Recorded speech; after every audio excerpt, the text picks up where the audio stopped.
ಅಲ್ವಾ? ಅದೇ ಅಟ್ಲೀಸ್ಟ್ ಒಂದೇ ಕನ್ನಡದಲ್ಲಾದ್ರೂ ಇದೆ, ಬೇರೆ ಇದೆ ಪರವಾಗಿಲ್ಲ.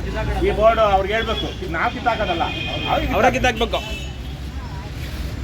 ಬಂಧುಗಳೇ, ಇದು ಚಂದಾಪುರ ಆನೇಕಲ್ನ ಹೆದ್ದಾರಿ. ಚಂದಾಪುರ ಆನೇಕಲ್ನ ಹೆದ್ದಾರಿ, ಆ ಹೊಸೂರು ರಸ್ತೆ ಏನು NH7 ಅಂತ ಈಗ ಅದ್ರದ್ದೇನೋ ಬೇರೆ ನಂಬರ್ ಆಗಿದೆ, ಅಲ್ಲಿಂದ ಒಂದು ಅರ್ಧ ಕಿಲೋಮೀಟರ್ ದೂರದಲ್ಲಿರುವಂತಹ ಸ್ಟೇಟ್ ಬ್ಯಾಂಕ್ ಆಫ್ ಇಂಡಿಯಾ ಅದರ ಶಾಖೆ ಇದು ಕರ್ನಾಟಕದಲ್ಲೇ ಇರುವಂತಹದ್ದು. ಅದು ಬೆಂಗಳೂರು ನಗರ ಜಿಲ್ಲೆ, ಬೇರೆ ಗ್ರಾಮಾಂತರ ಜಿಲ್ಲೆ ಅಂದರೆ ಸ್ವಲ್ಪ ರೂರಲ್ ಅನ್ನೋ ತರಕ್ಕೂ ಅಲ್ಲ, ಬೆಂಗಳೂರು ನಗರ ಜಿಲ್ಲೆಯ ಆನೇಕಲ್ ತಾಲೂಕಿಗೆ ಸೇರಿರುವಂತಹ ಸುಮಾರು ಆನೇಕಲ್ ತಾಲೂಕಿನ ಅದೆಷ್ಟು ಸಾವಿರ ಪತ್ರಕರ್ತರು ಸೂರ್ಯ ಸಿಟಿಗೆ ಎಷ್ಟು ಸಾವಿರ ತಗೊಂಡಿರೋದು ಆನೇಕಲ್ ತಾಲೂಕಲ್ಲಿ. ಸೂರ್ಯ ಸಿಟಿಗೆ ಎಷ್ಟು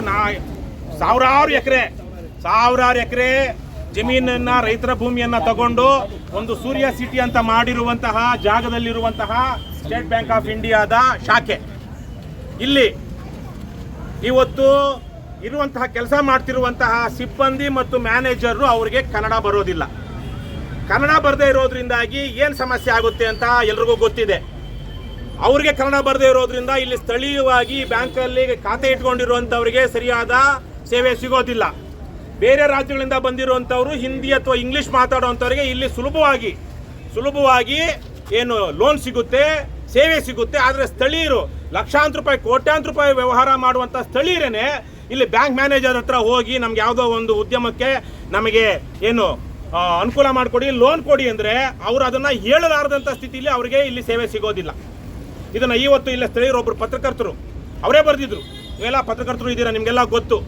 ಇಲ್ಲಿ ಈ ಬ್ಯಾಂಕಲ್ಲಿ ಇರುವಂಥ ಮ್ಯಾನೇಜರ್, ಆಮೇಲೆ SBI ಅನ್ನುವಂಥದ್ದು ಇವತ್ತು ಕರ್ನಾಟಕದ ಕರ್ನಾಟಕದ ಪ್ರತಿಯೊಂದು ಸ್ಟೇಟ್ ಬ್ಯಾಂಕ್ ಆಫ್ ಮೈಸೂರು ಏನಿತ್ತು ಸರಿಯಾಗಿ 100 ವರ್ಷಗಳ ಹಿಂದೆ ನಾಲ್ವಡಿ ಕೃಷ್ಣರಾಜ ಒಡೆಯರ್ ಅವರು ಮತ್ತು ಆವತ್ತಿನ ದಿವಾನರಾಗಿದ್ದಂತಹ ಅಥವಾ ತದನಂತರನೂ ಬಂದಿರಬಹುದೇನೋ ಭಾರತ ರತ್ನ ವಿಶ್ವೇಶ್ವರಯ್ಯನವರು ಸ್ಥಾಪನೆ ಮಾಡಿದಂತಹ ಎಲ್ಲ ಸ್ಟೇಟ್ ಬ್ಯಾಂಕ್ ಆಫ್ ಮೈಸೂರು ಇವತ್ತು ಕರ್ನಾಟಕದಲ್ಲಿ ಸ್ಟೇಟ್ ಬ್ಯಾಂಕ್ ಆಫ್ ಇಂಡಿಯಾದಲ್ಲಿ ಮರ್ಜ್ ಆಗಿಬಿಟ್ಟಿದೆ.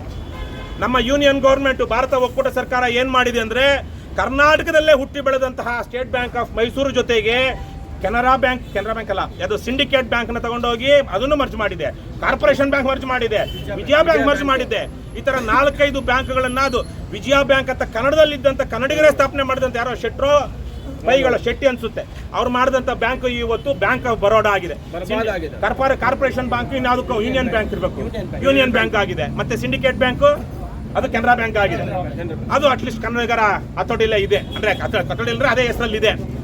ಇವತ್ತು ಇದೆಲ್ಲ ಆಗಿರೋದ್ರಿಂದಾಗಿ ದೇಶದ ಬೇರೆ ಬೇರೆ ಭಾಗಗಳಿಂದ ಉದ್ಯೋಗಕ್ಕಾಗಿ ಅವರು ಪರೀಕ್ಷೆ ಪಾಸ್ ಮಾಡ್ತಾರೆ, ಬ್ಯಾಂಕಿಂಗು ಬರ್ತಾರೆ. ಆದರೆ ಬಹುತೇಕ ಈ ಪಬ್ಲಿಕ್ ಸೆಕ್ಟರ್ ಬ್ಯಾಂಕ್ಗಳಲ್ಲಿ ಇವತ್ತು ಕನ್ನಡ ಮಾತನಾಡುವಂತಹ ಮ್ಯಾನೇಜರ್ ಆಗಲಿ ಸಿಬ್ಬಂದಿ ಆಗಲಿ ಇಲ್ಲ.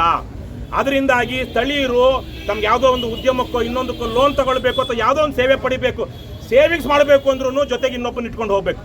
ಇದು ಇವತ್ತಿಂದಲ್ಲ, ಸುಮಾರು 8-10 ವರ್ಷಗಳಿಂದ ನಡೀತಿರುವಂಥದ್ದು.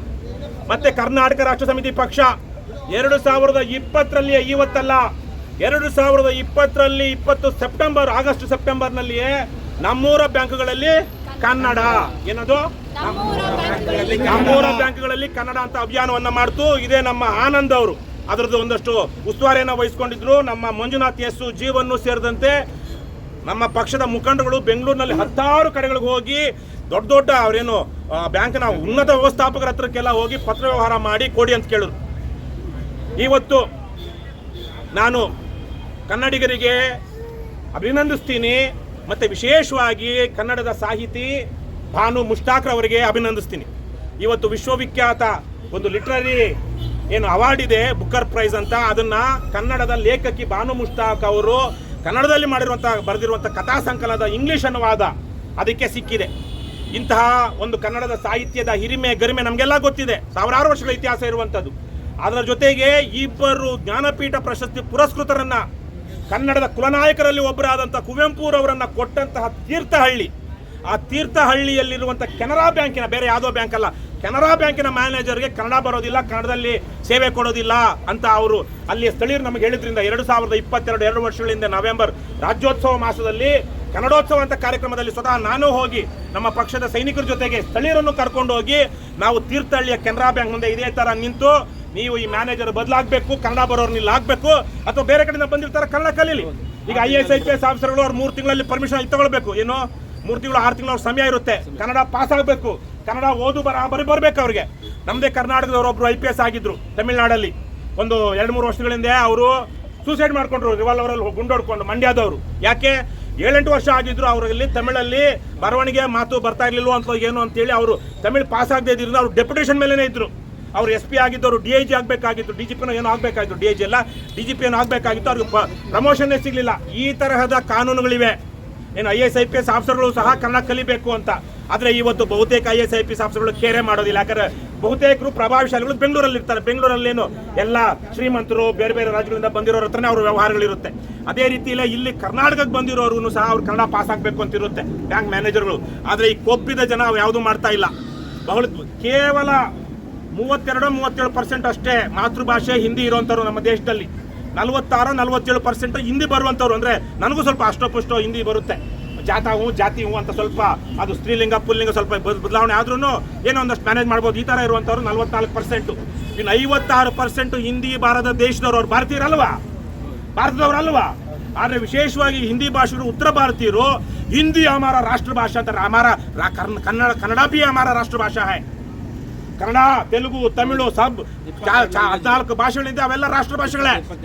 ಅಧಿಕೃತವಾಗಿ ಯೂನಿಯನ್ ಗೌರ್ಮೆಂಟ್ ಭಾರತ ಸರ್ಕಾರ ಇಂಗ್ಲಿಷು ಮತ್ತು ಹಿಂದಿಯನ್ನ ಆಡಳಿತ ಭಾಷೆಯನ್ನಾಗಿ ಬಳಸ್ಕೊಂಡಿದೆ, ರಾಷ್ಟ್ರ ಭಾಷೆ ಅಲ್ಲ. ಹಾಗಾಗಿ ಇವತ್ತು ಕರ್ನಾಟಕದಲ್ಲಿ ಬೇರೆ ಎಲ್ಲೇ ಇರಲಿ, ಕರ್ನಾಟಕದಲ್ಲಿ ಕನ್ನಡದ ವಿಶೇಷವಾಗಿ ಸರ್ಕಾರಿ ಉದ್ಯಮಗಳಲ್ಲಿ ಕನ್ನಡ ಇರಲೇಬೇಕು. ಅದನ್ನು ನಾವು ಕೇಳ್ತಾ ಇದ್ದೀವಿ. ಇವತ್ತು ನನಗೆ ಯಾವುದೋ ಒಂದು ಕೆಲಸ ಇದೆ ತಮಿಳ್ನಾಡಲ್ಲಿ. ಈಗ ಪಕ್ಕನ ಇಲ್ಲಿಂದ 15 ಕಿಲೋಮೀಟರ್ ದೂರ ಹೊಸೂರಲ್ಲಿರೋ ಒಂದು ಬ್ಯಾಂಕಿಗೆ ಹೋಗ್ತೀನಿ.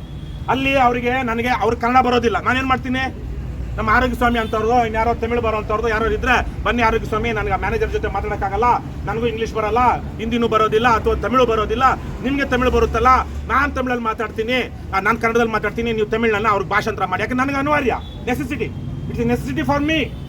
ಅವ್ರಿಗೆ ನಾನು ಕನ್ನಡದಲ್ಲಿ ಬಂದಿದ್ದೀನಿ, ಕರ್ನಾಟಕದವನು, ತಮಿಳ್ನಾಡಲ್ಲಿ ಕನ್ನಡ ಸೇವೆ ಕೊಡಿ ಅಂದರೆ ಕೊಡ್ತಾರೆ ಅವರು. ಅವ್ರಿಗೆ ಅದು ಬಂದು ಅದು ಅಗತ್ಯ ಇಲ್ಲ ಅಥವಾ ಅನಿವಾರ್ಯತೆ ಇಲ್ಲ. ಹಾಗಾಗಿ ನಾನು ಕರ್ಕೊಂಡು ಹೋಗ್ತೀನಿ. ಅದೇ ಈ ಥರ ಬ್ಯಾಂಕ್ ಮ್ಯಾನೇಜರ್ಗಳು ಆದವ್ರು ಏನು ಮಾಡಬೇಕು, ಅವ್ರದ್ದು ಹೊಣೆಗಾರಿಕೆ ಇದೆ, ಜವಾಬ್ದಾರಿ ಇದೆ. ಈಗ ನಿನ್ನೆ ಮಹೇಶ್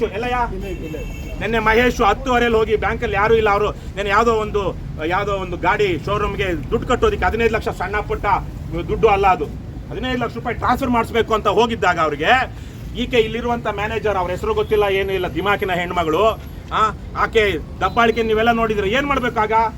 ನಮ್ಮದೇ ಬ್ಯಾಂಕ್ ಇದು, ರಾಜ್ಯದ ಜನರ ಸ್ವತ್ತು, ಪಬ್ಲಿಕ್ ಸೆಕ್ಟರ್ ಯೂನಿಟ್ ಇದು, PSU ಬ್ಯಾಂಕ್ ಇದು, ಯಾವುದೇ ಖಾಸಗಿ ಬ್ಯಾಂಕ್ ಅಲ್ಲ. ಜನರ ತೆರಿಗೆ ಹಣದಲ್ಲಿ ಈ ಬ್ಯಾಂಕ್ಗಳನ್ನ ಸಾಕ್ತಾ ಇದ್ದಾರೆ. ಇವತ್ತು ಎಷ್ಟೋ ಲಕ್ಷಾಂತರ ಕೋಟಿ ರೂಪಾಯಿಗಳು ನಾನ್ ಪರ್ಫಾರ್ಮಿಂಗ್ ಅಸೆಟ್ಸ್ ಅಂತೇಳಿ ಮುಚ್ಚಾಕ್ಬಿಟ್ಟಿದ್ದಾರೆ. ಅದನ್ನೆಲ್ಲ ತುಂಬುತ್ತಾ ಇರೋದು ಯಾರು? ನಾವು, ನಮ್ಮ ತೆರಿಗೆ ಹಣ. ಇಂಥದ್ರಲ್ಲಿ ಆಕೆ ಏನು ಮಾಡಬೇಕಾಗಿತ್ತು? ವ್ಯವಸ್ಥಾಪಕಿ, ಹೆಣ್ಣು ಗಂಡು ಅಂತ ಬರೋದಿಲ್ಲ, ವ್ಯವಸ್ಥಾಪಕಿ ಮ್ಯಾನೇಜರ್ ಏನು ಮಾಡಬೇಕಾಗಿತ್ತು? ಯಾರಪ್ಪ ಇಲ್ಲಿ ನನಗೆ ಕನ್ನಡ ಬರೋದಿಲ್ಲ, ಕನ್ನಡ ಬರೋರು ಯಾರು ಇದ್ರೆ ಬನ್ನಿ, ಇವ್ರು ಏನ್ ಹೇಳ್ತಾ ಇದಾರೆ ಕೇಳಿ ನಾನು ತಿಳಿಸಿ ಅನ್ನಬೇಕಾಗಿತ್ತು ಅಲ್ವೇನ್ರಪ್ಪ?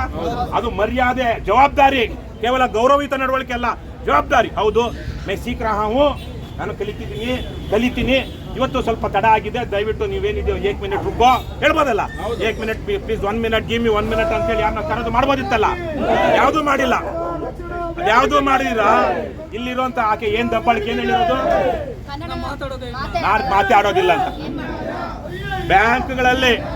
ಬ್ಯಾಂಕ್ಗಳಲ್ಲಿ ಕಡ್ಡಾಯವಾಗಿ ರೀಜನಲ್ ಲ್ಯಾಂಗ್ವೇಜ್ ಏನಿದೆ, ಸ್ಥಳೀಯ ಪ್ರಾದೇಶಿಕ ಭಾಷೆ ಏನಿದೆ, ಅದರಲ್ಲಿ ಸೇವೆ ಕೊಡಬೇಕು ಅನ್ನೋದು ಬರೆಯಲಾಗಿದೆ.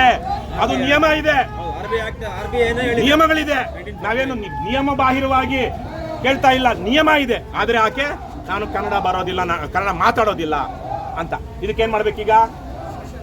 ಈಗ ಆಕೆ ಸಾರ್ವಜನಿಕವಾಗಿ ಕ್ಷಮಾಪಣೆ ಕೇಳಬೇಕು. ಸಾರ್ವಜನಿಕವಾಗಿ ಕ್ಷಮಾಪಣೆ ಕೇಳಿ ಆಕೆ ಕನ್ನಡ ಕಲಿಯೋದಕ್ಕೆ ಇಷ್ಟ ಇಲ್ಲ ಅಂದ್ರೆ ಅವ್ರ ಊರು ಇದೆಯೋ ಅವ್ರು ವಾಪಸ್ ಕಳಿಸ್ಬೇಕು. ನಮ್ಮ SBIನ ಕರ್ನಾಟಕ ರೀಜನಲ್ ಆಫೀಸು, ಕರ್ನಾಟಕದ ರೀಜನಲ್ ಆಫೀಸ್ ಏನಿದೆ SBI, ಅವರನ್ನ ಎಲ್ಲಿ ಕಳಿಸ್ಬೇಕು? ಅವ್ರನ್ನ ವರ್ಗಾವಣೆ ಮಾಡಲಿ, ನಮಗೆ ಬೇಕಾಗಿಲ್ಲ. ಹೌದು ಬರ್ತಾರೆ, ನಾನು ವಿದೇಶಗಳಲ್ಲೆಲ್ಲ ಇದ್ದು ಬಂದವನು. ಅಲ್ಲಿ ನಾವು ಭಾಷೆ ಕಲಿಯೋದಕ್ಕೆ ಆಗ್ಲಿಲ್ವಾ? ಕಲಿತೀವಿ ಕೆಲವೊಂದು ದಿವಸ ಆದ್ಮೇಲೆ. ಏನು ಓದ ತಕ್ಷಣ, ನಾವು ಹುಟ್ಟಿದ ತಕ್ಷಣ ನಮ್ಗೆ ಬಂದಿರುತ್ತೆ ಆ ಭಾಷೆ ಇರಲ್ವಲ್ಲ. ಅದೇ ರೀತಿಯಲ್ಲಿ ನಮ್ಮ ಕನ್ನಡಿಗರು ಎಲ್ಲೆಲ್ಲೋ ಹೋಗಿ ಸ್ಥಳೀಯವಾದ ಭಾಷೆ ಕಲಿತು ಅಲ್ಲೆಲ್ಲ ಜೀವನ ಮಾಡ್ತಾ ಇಲ್ವಾ? ಆದರೆ ಇವ್ರಿಗೆ ಹಿಂದಿ, ವಿಶೇಷವಾಗಿ ಹಿಂದಿ ಭಾಷಿಕರು, ಬಹುತೇಕರು ಉತ್ತರ ಭಾರತೀಯ ಭಾಷಿಕರು ಅವರು ಇಲ್ಲ, ನಾವು ಕಲಿಯೋದೇ ಇಲ್ಲ ದಕ್ಷಿಣ ಭಾರತದ ಭಾಷೆಗಳನ್ನು ಅನ್ನುವಂತಹ ಅಹಂಕಾರ ತೋರಿಸ್ತಾ ಇದ್ದಾರೆ. ಇದು ಮುಂದಿನ ದಿನಗಳಲ್ಲಿ ವಿಪರೀತಕ್ಕೆ ಹೋಗೋದಕ್ಕೆ ಮೊದಲು I am going to give an ultimatum to all the bank managers and all the bank institutions that are working in Karnataka, operating in Karnataka. Please learn speaking and writing in Kannada as soon as possible. If not writing, learn to speak in Kannada as soon as possible. Otherwise you are going to get into trouble. ನಾವು ನಿಮ್ಗೆ business ಕೊಡಲ್ಲ, ಬೇರೆ ಕಡೆಗೆ ಹೋಗ್ತೀವಿ ಅಂತ ಹೇಳೋದಿಲ್ಲ. ನಿಮ್ಮಪ್ಪಂದಲ್ಲ ಇದು. ಇಲ್ಲೇ ನಾವು ಅಕೌಂಟ್ ಓಪನ್ ಮಾಡ್ತೀವಿ, ಇಲ್ಲೇ ಬರ್ತೀವಿ, ಇಲ್ಲೇ ನಮ್ಮ ಸೇವೆನ ಡಿಮ್ಯಾಂಡ್ ಮಾಡ್ತೀವಿ. ಹಾಗಾಗಿ ನೀವೇನು ಮಾಡಬೇಕೀಗ, ಬೇರೆ ಕಡೆಯಿಂದ ಬಂದಿರೋರು ಕನ್ನಡ ಕಲಿಬೇಕು, ಕನ್ನಡದಲ್ಲಿ ಮಾತಾಡೋಂಥವ್ರಿಗೆ ಗೌರವ ಕೊಡಬೇಕು. ಈಗ ಬಹುತೇಕರಿಗೆ ವಿಶೇಷವಾಗಿ ಈಗ ಒಂದು 30ರಿಂದ ಕೆಳಗಡೆ ಇರುವಂಥವ್ರಿಗೆ, ಡಿಗ್ರಿ ಮಾಡಿರೋರಿಗೆ ಅಷ್ಟು ಇಂಗ್ಲೀಷ್ ಬರುತ್ತೆ, ಮ್ಯಾನೇಜ್ ಮಾಡ್ತಾರೆ. ಅರೆ ಅಲ್ಲೊಂದು ಹೆಣ್ಣು ಮಗಳು ಹೋಗ್ತಾ ಇದ್ದಾರೆ, ಇಲ್ಲೊಬ್ಬ ವಯಸ್ಸಾದವ್ರು ಹೋಗ್ತಾ ಇದ್ದಾರೆ, 40-50 ವರ್ಷ ಆಗಿರೋರು ಹೋಗಿದ್ದಾರೆ. ಅವರೆಲ್ಲ ಕನ್ನಡ ಮೀಡಿಯಮಲ್ಲಿ ಹಳ್ಳಿಗಳಲ್ಲಿ ಓದಂಥವ್ರು. ಅವ್ರಿಗೇನು ಇಂಗ್ಲೀಷ್ ಕಲಿಸಿ ನಿಮ್ಮ ಹತ್ರ ಬರ್ಬೇಕಾ? ಅವರು ತಮ್ಮದಲ್ಲದ ಭಾಷೆಯನ್ನು ಕಲಿತು ನಿಮ್ಮ ಹತ್ರ ಬಂದು ಸ್ವಾಮಿ ಬುದ್ಧಿ ಮೈಲಾಡ್ ಅನ್ಬೇಕಾ? This is unacceptable. ದಯವಿಟ್ಟು ಇವತ್ತು ಯಾರಾದ್ರೂ ಇದ್ರೆ ಪೊಲೀಸರಿಗೆ ಹೇಳ್ರಪ್ಪ. ಅವರು ಬ್ಯಾಂಕ್ ಕಡೆಯಿಂದ ಯಾರಾದರೂ ಬಂದು ಇಲ್ಲಿ ಬಂದು ನಮ್ಮ ಕಡೆಯಿಂದ ನಾವೇನು ಮಾಡ್ತೀವಿ ಅನ್ನುವಂಥದ್ದು ನಮಗೆ ತಿಳಿಸ್ಬೇಕು. ನಾವೇನು ಮೇಲೆ ಹೋಗೋದಿಲ್ಲ, ಮೇಲೆ ನಮ್ಗೇನು ಕೆಲಸ ಇಲ್ಲ. ಏನಾದ್ರು ಕೆಲಸ ಇದೆಯಾ? ಇಲ್ಲ. ನಾವು ಇಲ್ಲೇ ಇರ್ತೀವಿ, ಇಲ್ಲೇ ಇದ್ದು ಬೇಕಾದ್ರೆ ರಸ್ತೆ ತಡೆಬೇಕಾದ್ರೂ ಮಾಡ್ತೀವಿ ನಾವು. ಪೊಲೀಸರಿಗೆ ಯಾರು ಹೇಳಿದಾರ? ಬಂದಿದ್ರು ಪೊಲೀಸರು, ಹೋಗಿ ಹೇಳಿ ಅವ್ರಿಗೆ, ಸರ್ಕಲ್ ಇನ್ಸ್ಪೆಕ್ಟರ್ ಯಾರು. ನಾವು ರಸ್ತೆ ತಡೆ ಮಾಡೋದಕ್ಕೆ ಮೊದಲು, ಆನೆಕಲ್ಲು ಚಂದಾಪುರ ರಸ್ತೆನ ಬಂದ್ ಮಾಡೋದಕ್ಕೆ ಮೊದಲು ಅವ್ರು ಬಂದು ಬ್ಯಾಂಕಿನ ಕಡೆಯಿಂದ ಅವ್ರು ತಗೊಳ್ಳುವಂಥ ಕ್ರಮಗಳ ಬಗ್ಗೆ ನಮಗೆ ತಿಳಿಸ್ಬೇಕು. ಅವ್ರ ಕ್ರಮಗಳ ಬಗ್ಗೆ ತಿಳಿಸಿಲ್ಲ ಅಂದರೆ ಈಗ ಇನ್ನೂ ಎಷ್ಟು ಟೈಮು? 11 ಗಂಟೆ, 11:30, ಇನ್ನೊಂದು ಕಾಲ್ ಗಂಟೆ, ಅರ್ಧ ಗಂಟೆಗೆ ಒಬ್ಬೊಬ್ರೆ ಕರ್ನಾಟಕ ರಾಷ್ಟ್ರ ಸಮಿತಿ ಪಕ್ಷದ ಸೈನಿಕರು ಬೆಂಗಳೂರಿನಿಂದ ಎಲ್ಲಿಗೆ ಬರ್ತಾರೆ? ಚಂದಾಪುರಕ್ಕೆ ಬರ್ತಾರೆ. ಇನ್ನು ಇಲ್ಲಿರುವಂಥವ್ರು ಇಷ್ಟೇ ಜನ, ಇನ್ನೇನು ಪರವಾಗಿಲ್ಲ ನಿಭಾಯಿಸ್ಬೋದು ಅಂತ ಪೊಲೀಸ್ ಅಂದ್ಕೊಳ್ಳೋದು ಬೇಕಾಗಿಲ್ಲ. ದಯವಿಟ್ಟು ನಾನು ಪೊಲೀಸರಿಗೆ ಈ ಮೂಲಕ ಸಾರ್ವಜನಿಕವಾಗಿ ನಮ್ದು ಲೈವ್ ಆಗ್ತಾ ಇದೆ, ಎಷ್ಟೋ ಇದಾಗ್ತಾ ಇದೆ, ಮನವಿ ಮಾಡ್ಕೊಳ್ತಾ ಇದ್ದೀನಿ. ಅವ್ರಿಗೂ ಗೊತ್ತಿರುತ್ತೆ, ಒಂದ್ಸಲ ತಿಳಿಸಿ ಅವರಿಗೆ ಆದಷ್ಟು ಬೇಗ ಬ್ಯಾಂಕಿನ ಕಡೆಯಿಂದ ಯಾರಾದರೂ ಬಂದು ನಮಗೆ ಆಶ್ವಾಸನೆ, ಏನಿಲ್ಲ ಅಂದ್ರೂ ವಾಗ್ದಾನ ಆದ್ರೂ ಕೊಡಬೇಕು ಇವಾಗ. ಯಾಕಂದ್ರೆ ರಾತ್ರಿ ವರ್ಗಾವಣೆ ಮಾಡೋದಕ್ಕೆ ಇಲ್ಲಿರೋರಿಗೆ ಅವ್ರಿಗೆ ಇಲ್ಲದೆ ಇರಬಹುದು ಪರ್ಮಿಷನ್. ಬೆಂಗಳೂರಲ್ಲಿರೋರು ಮಾಡಬೇಕು, ನಮ್ಗೆ ಸಿಗದೆ ಇರಬಹುದು. ಆದರೆ ಅವ್ರು ಇವತ್ತು ಇಲ್ಲಿ ಬಂದು ಅವ್ರ ಬ್ಯಾಂಕಿನ ಕಡೆಯಿಂದ, ನಮ್ಮ ಕಡೆಯಿಂದ ತಪ್ಪಾಗಿದೆ. ನಮ್ಮ ಬ್ಯಾಂಕಿನ ಮ್ಯಾನೇಜರ್ ಇದ್ದಾರೆ, ಬ್ಯಾಂಕಿನ ಮ್ಯಾನೇಜರ್ ಇದ್ದಾರೆ ಅಂತನಪ್ಪ. ಬಂದಿಲ್ಲ ಇವತ್ತು? ಏನ್ ಮಾಡಿದ್ದಾರೆ? ಆಮೇಲೆ ಅದೇ ಸಂದರ್ಭದಲ್ಲಿ ಮಹೇಶ್ ಮೇಲೆ ಅವರು ದೂರು ಕೊಟ್ಟಿದ್ದಾರಂತೆ ಪೊಲೀಸ್ ಸ್ಟೇಷನ್ ಅಲ್ಲಿ. ಏನಂತ ದೂರು ಕೊಟ್ಟಿದ್ದಾರೆ? ಎಫ್ಐಆರ್ ಆಗಿದೆಯಾ? ಗೊತ್ತಿಲ್ಲ, ಅದು ಕೇಳಬೇಕು. ಈ ಪೊಲೀಸರು ನಮಗ್ ಗೊತ್ತಿದೆ, ಪೊಲೀಸರು KRS ಪಕ್ಷದವ್ರ ಮೇಲೆ ಯಾವನು ಅಯೋಗ್ಯ, ಅಧಮ, ನೀಚ, ಕಳ್ಳ, ಸುಳ್ಳು ದೂರು ಕೊಟ್ರು ಪಟ್ ಅಂತ ಎಫ್ಐಆರ್ ಮಾಡ್ತಾರೆ. ಅಲ್ಲೇನ್ರಪ್ಪ? ಎಂತ ಈ ದೇಶಭಕ್ತರಿಗೆ ಒಂದು ನಾವು ಸನ್ಮಾನ ಮಾಡ್ಬೇಕು, ಸನ್ಮಾನ ಮಾಡ್ಬೇಕು. ಕಾಯ್ತಾ ಇರ್ತಾರೆ ಏನ್ KRS ಪಕ್ಷದವ್ರಿಗೆ ನಾವು ಎಲ್ಲಿ ಕೇಸ್ ಹಾಕೋದು ಅಂತ. ಅವರೇ ಕೆಲವೊಂದ್ಸಲ ಎಷ್ಟೋ ಕಡೆಗಳಲ್ಲಿ ಅಯೋಗ್ಯ ಪೊಲೀಸ್ ಏನ್ ಮಾಡ್ತಾ ಇದಾರೆ, ಖದೀಮರನ್ನ ಹುಡ್ಕೊಂಡು ಹೋಗಿ ಬಂದು ನಿನ್ KRS ಪಕ್ಷದ ಹೆಸರಲ್ಲಿ, KRS ಪಕ್ಷದ ವಿರುದ್ಧ ಒಂದು ಕಂಪ್ಲೇಂಟ್ ಮಾಡು ಅಂತ ಹೇಳಿ ಮಾಡ್ತಾ ಇದಾರೆ. ಹಾಗಾಗಿ ಇದಕ್ಕೆಲ್ಲ ದಂಡಿಗೆ ಎದಿರಲಿಲ್ಲ, ದಾಳಿಗೆ ಎದಿರಲಿಲ್ಲ. ಏನಕ್ಕೆ? ದಾಸಪ್ಪನ ಗಲ್ಗಟ್ಟೆಗೆ ಎದಿರ್ತೀವ? ಎದುರೋದಿಲ್ಲ. ಸೊ ಈ ಮೂಲಕ ನಾನು ಕೇಳ್ಕೊಳ್ತಾ ಇದ್ದೀನಿ, ಅವ್ರು ಯಾರು ಪೊಲೀಸರು ಮೇಲೆ ಹೋಗಿರೋರು ಕ್ಯಾಡ ಬಂದಂಗಿಲ್ಲ. ಇಲ್ಲಿ ಯಾರು ಸ್ಥಳೀಯರು, ಯಾರಪ್ಪ ಪೊಲೀಸರು, ಅವರೆಲ್ಲರೂ ತುಂಬಿರ್ಲಿ. ನಾವೀಗ ರಸ್ತೆಗೆ ಹೋಗೋಣ. ನಾವು ರಸ್ತೆಗೆ ಹೋಗಿ ಬ್ಯಾಂಕರೇ ಮೂಗಿಡ್ಕೊಂಡ್ರೆ ಬಾಯಿ ತೆಗಿಯೋದು ಅಲ್ವಾ? ಒಂದೆರಡು ಘೋಷಣೆ ಕೂಗೋಣ, ರಸ್ತೆಗೆ ಹೋಗೋಣ. ಅವ್ರು ಬಂದು ನಮ್ಮ ಸಮಸ್ಯೆಗೆ ಇಲ್ಲೇನು ಪರಿಷ್ಕಾರ ಕೊಟ್ರೆ ಸರಿ. ಮೊದಲಿಗೆ ಈ ಕಡೆ ರಸ್ತೆ ಬಂದ್ ಮಾಡೋಣ. ಏನ್ ಮಾಡೋಣ? ಈ ಕಡೆ, ಆಮೇಲೆ ಆ ಕಡೆ ರಸ್ತೆನು, ಆಮೇಲೆ ಏನಾಗುತ್ತೋ ನೋಡ್ಕೋಣ.